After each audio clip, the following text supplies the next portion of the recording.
শ্রী ঠাকুরের আতুল চরণে আমার জন্মান্তরের প্রণাম জানাই এবং উপস্থিত সবাইকে যথাযোগ্য স্থানে প্রণাম এবং ছোটদের ভালোবাসা জানিয়ে আজকে আলোচ্য বিষয়ের ওপর কিছু বলার চেষ্টা করছি। আজকে আলোচ্য বিষয় যে ইষ্টভৃতি, তো সেইটা নিয়ে বলতে গেলে তিনটে মেন জিনিস নিয়ে বলতে হয় যে ইষ্টভৃতিটা কী, ইষ্টভৃতি কেন করব, এবং যারা ইষ্টভৃতি জানেন সম্পর্কে তারা এইটার সাথে যে টাকার সম্পর্ক কি, যেটার জন্য ইষ্টভৃতি এত বিতর্কিত একটা বিষয়, সেটা কেন, টাকার সম্পর্ক কি ইষ্টভৃতির সাথে, সেইটা নিয়েও একটু বলার চেষ্টা করব। তো ভুল ত্রুটি হলে অবশ্যই ক্ষমা করবেন, আর হবেই, তো সেই জন্য ক্ষমা প্রার্থনীয় সবার আগে। আচ্ছা, তো ইষ্টভৃতি কি, সেটা ইষ্টভৃতি শব্দটার মধ্যেই লুকিয়ে আছে।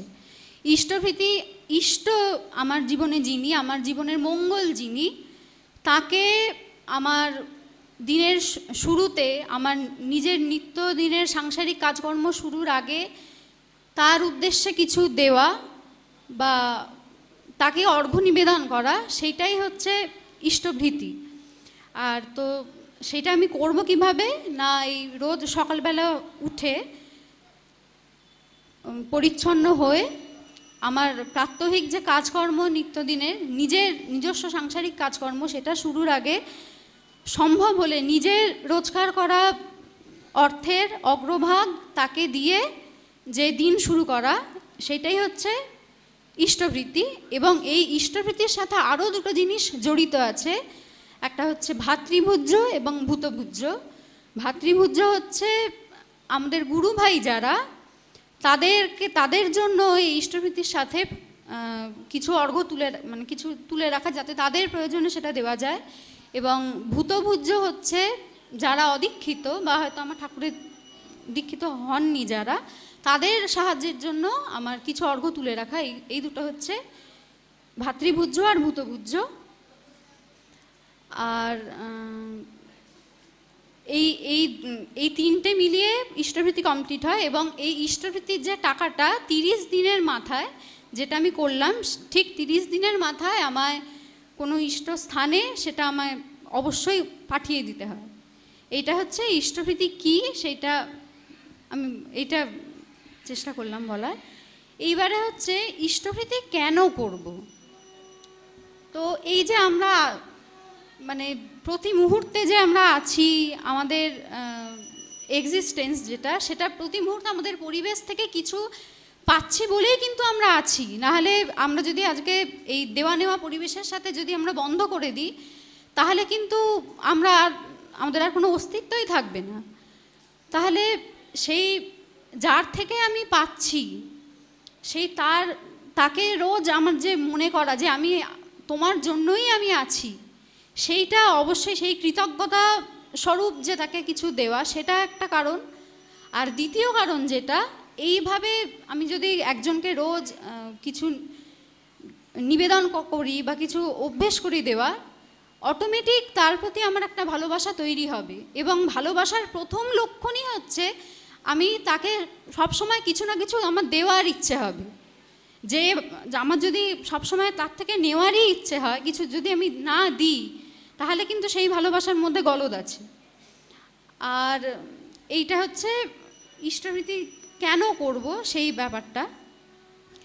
আর ইষ্টভৃতির সাথে যে টাকার সম্পর্ক, এইটা নিয়ে তো এত চারিদিকে বিতর্ক এবং কি বলবো, এটা নিয়ে আর নিন্দের শেষ নেই ঠাকুরের, যে কেন হঠাৎ করে এরকম সকাল সকাল টাকা নিয়ে বসে গিয়ে, কি এটা, যারা জানেন না।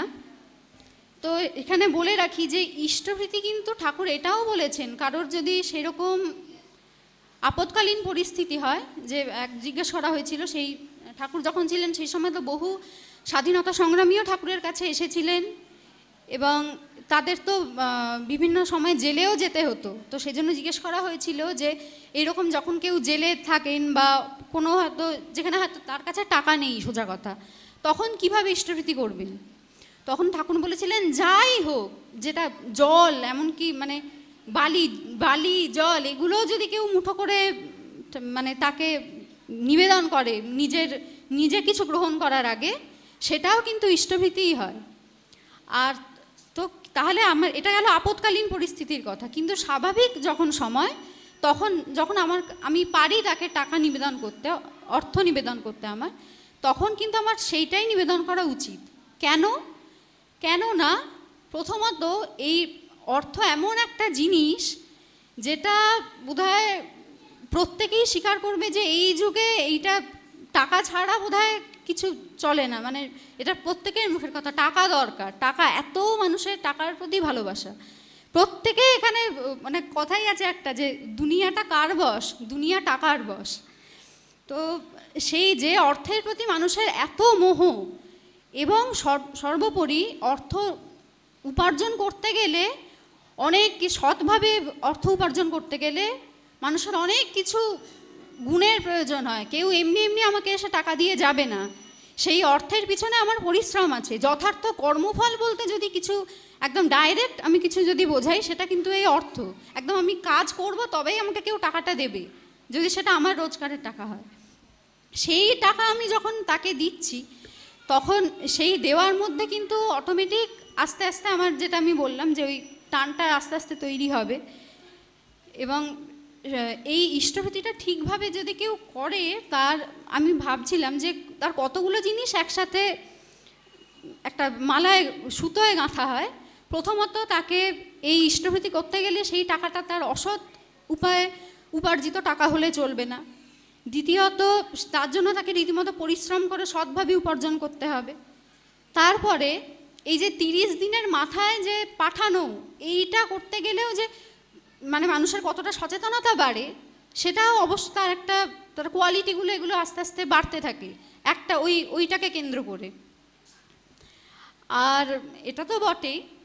আর আমার যেটা মনে হয় যে এই যে ঠাকুরকে দেওয়া, আমরা যদি কিছু তাকে না দিই, তাহলে তিনি যত গুণই তার ফেরত দিতে চান না কেন, তাহলে মানে শূন্যকে আমরা যদি শূন্য দিই, তাহলে সেই শূন্যটাকে আমরা যত বড় সংখ্যা দিয়েই গুণ করি না কেন, শূন্যটা শূন্যই থাকবে। মানে আমার দেওয়াটা অ্যাটলিস্ট কিছু একটা হতে হবে। সেই রবীন্দ্রনাথ ঠাকুরের যে কৃপণ কবিতাটা আছে, যে সে যখন রাজভিখারিকে সামান্য কিছু দিয়েছিল কণা, সে তখন ফিরে এসে দেখলো যে সেটা স্বর্ণকণা হয়েছে।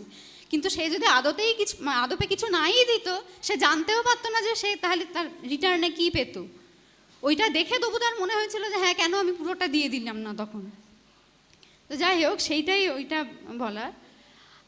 আর একটা আমার যেটা খুব মনে হয় যে এইটা তো মানে সবাই তো বলে যে এইটা নাকি ইষ্টভৃতিটা হচ্ছে খুব ব্যবসা। তবু নাহি হৃদয় হৃদয় তবু ভিক্ষা মাগি ফিরো প্রভু, সবার সর্বস্ব ধন চাহি। এই যে আমরা তাকে দিচ্ছি, এটা কিন্তু আমার পাওয়ার আশায় নয়। এই যে আমি যেটা বললাম না, যে তিনি আমাকে কত গুণ করে ফেরত দেবেন, সেই পাওয়ার আশায় আমি যদি দিই, তাহলে কিন্তু সেটা ব্যর্থ হয়ে যাবে। কিন্তু আমি যদি সত্যি আমার সেই মানে তাকে দেওয়ার মতো করেই যদি দিই, সেই দেওয়াটা কিন্তু তখন সফল। এবং সেটা তার জন্য নয়, আমার নিজের জন্যই তাকে দেওয়া। ওই যে তার অভাব নেই, কিন্তু তিনি ওই সবার সর্বস্ব ধনই চেয়ে বেড়ান। তো যাই হোক, এইটা বলেই। আর মানে ইষ্টভৃতি সরলভাবে করা কীরকম, আমার বোন যখন খুব ছোট ছিল, তখন ও যখন ইষ্টভৃতি করতো, ইষ্টভৃতি করার পর রোজ টাকাটা ঠাকুরের দিকে এরকম দিয়ে বলতো, ঠাকুর তুমি লজেন্স খেও, এটা দিয়ে। হ্যাঁ, মানে ও যে তখন ছোট, তো সরল মনে এটা বলতো তখন ঠাকুরকে।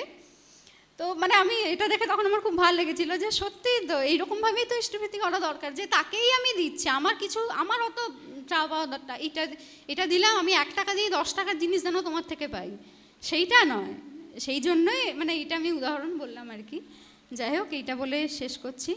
জয় গুরু।